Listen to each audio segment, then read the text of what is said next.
мәдениет саласында солардан кем түспейтіндей тұлғалар.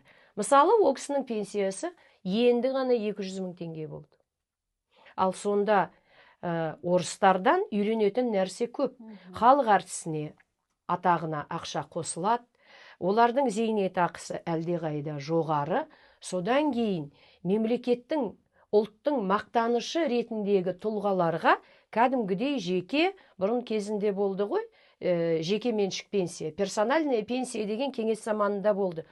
Енді біздің мемлекетіміз көп болса, бір 30-40 адам бар шығар сондай. Бір 500 000 теңгеден қоюға болады ғой. Ол ертең тірісінің жақсысы жоқ, өлгенінің тірісінің жақсысы жоқ, өлгеннің жақсы. Керісінше, өлгеннің бәрі, тірісінің бәрі жаман, өлгеннен кейін бәрі жақсы демекші, сондай бір ұғым бар ғой. Қайтыс болғаннан кейін адамды төбесіне көтергізіп, бүкіл халық осы бәрінің көңілінде, қаперінде. Кімге керек ол адам өлгеннен кейін?